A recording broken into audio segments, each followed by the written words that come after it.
Well, heated questions and pointed accusations both inside and outside of the U.S. Capitol. So we start inside. The presidents of UCLA, Rutgers, and Northwestern facing a barrage of questions from House members over their schools' handling of anti-Semitism. Now, outside, other lawmakers expressing outrage of the treatment of students protesting the Israel-Hamas war. Let's bring in NewsNation's Connell, who is live on Capitol Hill following all of this. And Joe, you have some new details on today's hearing. Yeah, we do. And apologies, we just tried to chase out one of the university presidents here from Rutgers, just left the hearing room.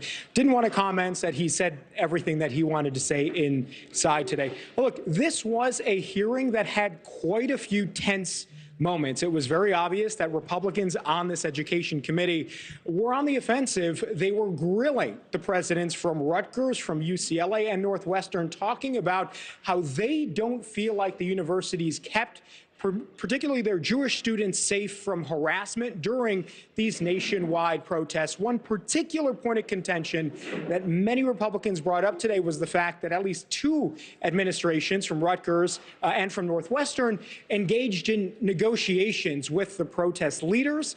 Republicans here didn't like that. They said that was a dereliction of their duty. And, there's a tough spot that university presidents say they were in. They were trying to protect First Amendment free speech while at the same time keeping these students safe. But again, particularly Republicans on the committee say they did not do nearly a good enough job. Congresswoman Elise Stefanik has been sort of the face of this effort from Republicans, and this is her exchange, which I think is mirroring many of the exchanges that got pretty heated and tense inside that room today. Isn't it true that a Jewish Northwestern student was assaulted? So I want to question the premise of your question. No. I'm asking the questions. You're answering. There are allegations that a Jewish student was assaulted. We are investigating those allegations. So when are the investigations going to be finalized? I'm not going to be able to tell you that. They'll be finalized when the Conduct Office and the Title VI Office, which are well on this issue. This is why you've earned an F. So that was President Schill from Northwestern, who, by the way, did acknowledge that their school's code of conduct does need to be updated to meet some of the challenges that they were presented with during these campus protests. On the other side of the aisle, though, you had some Democrats saying that the presence of protection didn't go far enough from counter protesters. They say that the university students engaging in these protests had a legitimate First Amendment right to do so, and that there was actually violence against them that police and the universities failed to protect their students from. This is Congresswoman Ilhan Omar trying to make that point today. This is not about protecting minority communities that in itself has historically been prosecuted.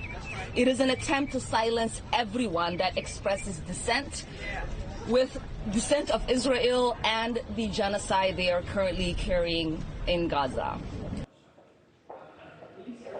And we should mention there were quite a few members sort of in the middle on this, members of Congress, again, acknowledging these university administrations, they have a tough job balancing free speech with trying to keep their students safe, giving, in some cases, the benefit of the doubt, but still pressing to do a better job. Others have called for the resignation of all three of these university administrators today. And I can tell you, Nichole, this fight is not going anywhere anytime soon. Yeah, it's definitely not. All right, Joe, thank you. Thank you for watching. Go to newsnationnow.com to find NewsNation on your television provider. And don't forget to click the red subscribe button below to get more of NewsNation's fact-driven, unbiased coverage.